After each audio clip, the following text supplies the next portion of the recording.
And now you better believe that we are joined by Alex Vetter, CEO of Cars.com. Alex, I don't know if I know you're running and gunning. You've got more honorable mentions during this program from more different for multiple panels of multiple people. So I'm glad that you're teed up because you've just done something unprecedented in the industry, a vendor taking it as your responsibility to get the government to move on behalf of the industry. So Alex, thanks for giving us a few minutes of your time, and welcome to the Automotive State of the Union. Paul, first of all, kudos. Sorry for being a few minutes behind there, but most importantly, I want you to know, I think the industry appreciates your leadership. The fact that you're leveraging technology to keep us all connected is a class act on your part, and just appreciate what you're doing. Oh, thank you very much. Thank you very much. I appreciate it. All right, so let's start to talk about the title of this is Dealer Advocacy. Now, you have been a car business advocate your entire career. You've always positioned yourself as someone who is pro-dealer, and pride yourself on understanding the needs of the dealer and moving, whether that's technologically speaking or even personally, to advocate for them. Recently, you did something that no one's ever seen or done happen from a vendor. Can you talk a little bit about the moment you decided that you needed to do something about the Homeland Security's position on car dealers?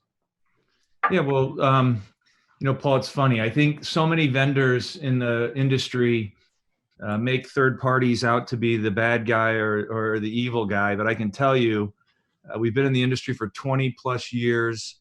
Some of our closest friends and allies are business owners, dealer owners, and our DNA is all about enabling dealerships with technology. And I know third parties, everybody wants to buy around them, but they're indispensable from a consumer journey standpoint.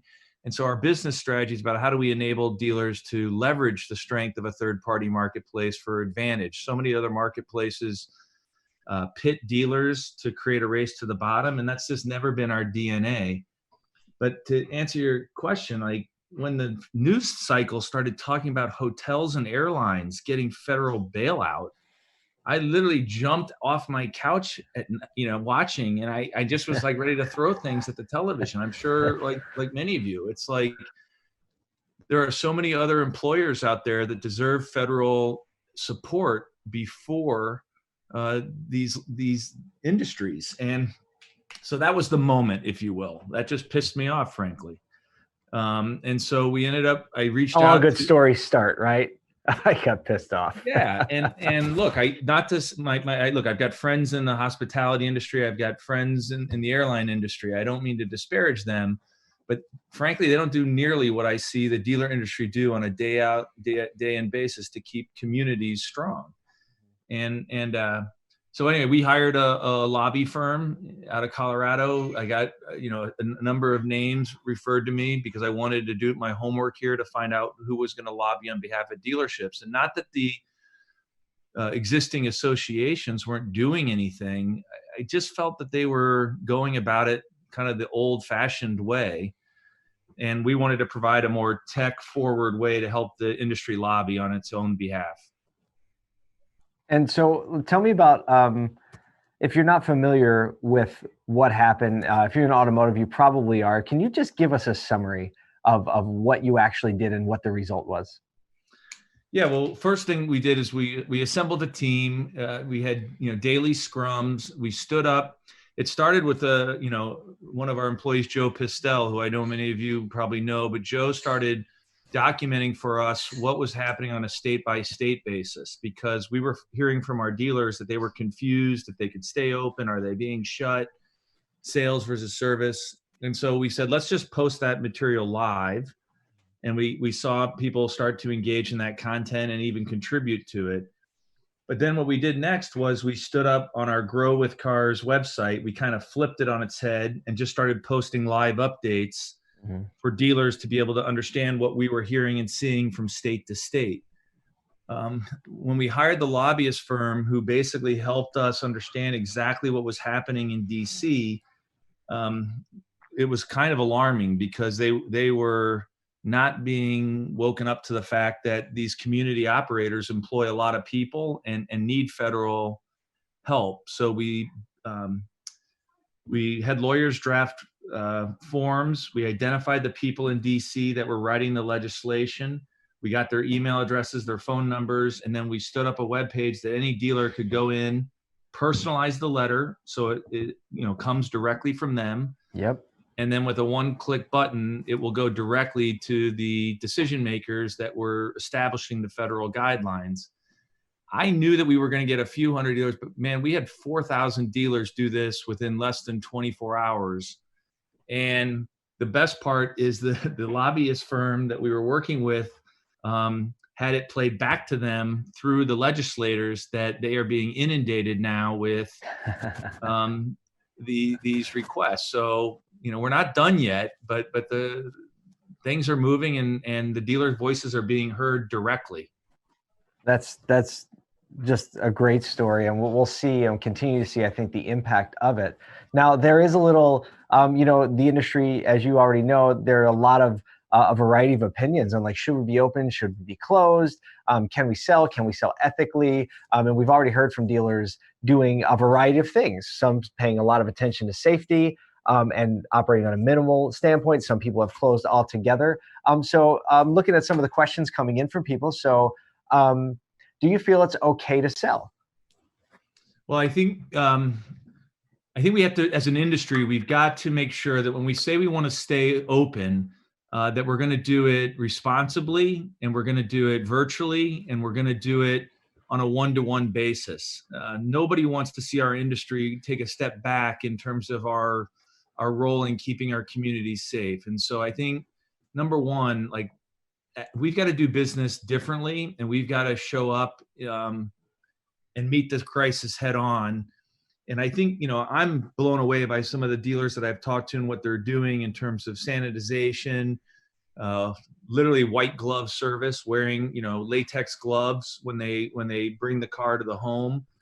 And so, I think the key message is everybody's scared. So if you're going to do commercial transactions, how do you bring that down and make safety the priority? Right. Very good. This question takes a little bit of a different turn. Where did that question go?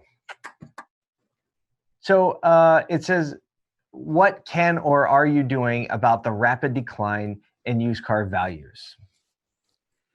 Of all the things I'm dealing with on a day in and day out basis, that is honestly not the one I'm focused on right now. I think there's a supply and demand curve that's well beyond my pay grade here and what's happening. What I will tell you, though, is that, we still see buyers active out there. And I know it varies widely by geography. So if you're listening to me and you're saying that's not what we're seeing, I actually agree with you. Like, in certain states, we've seen things go, steep declines. And in other communities, we've seen surges. And so there is no clear national picture here. There's just pockets of opportunity that are happening everywhere. And everybody's, I think, experience is different.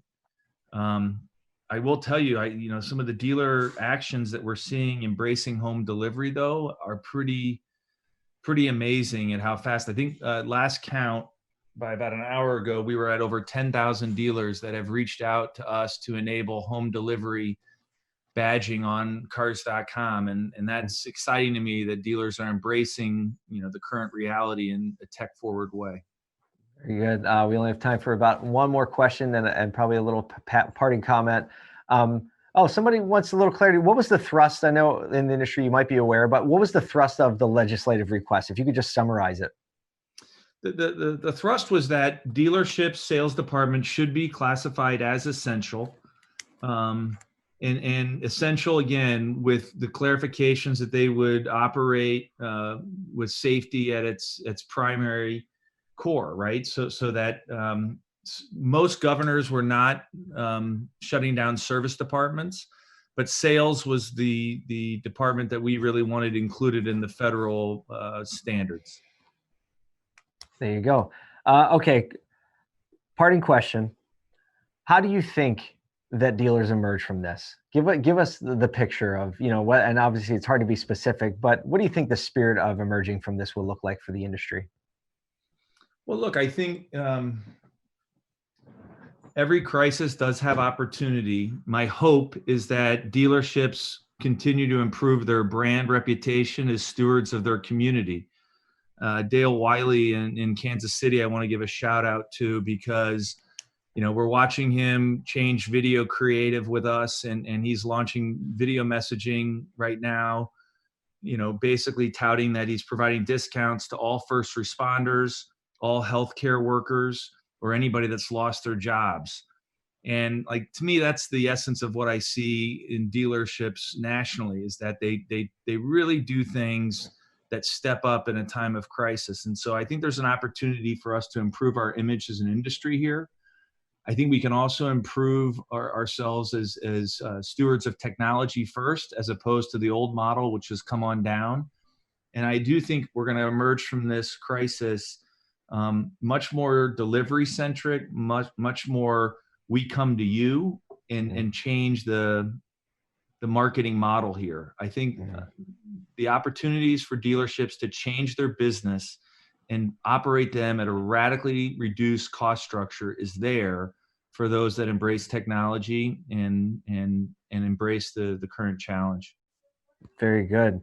I'm watching the live feed. I'm seeing a lot of positive comments and hearts coming through. So it's obvious that the industry does appreciate your contribution and what you've been doing. Alex, thanks for taking a few minutes out. I know you're very, very busy, working hard, fighting for the fight. So thank you so much. Paul, anybody can reach me at alex@cars.com, and I'm happy to help anybody. But most of all, I just want to shout out to you. Thank you for your leadership here, Paul. It really is appreciated. It's a pleasure to serve. Thanks, Alex. Thank you. Be well.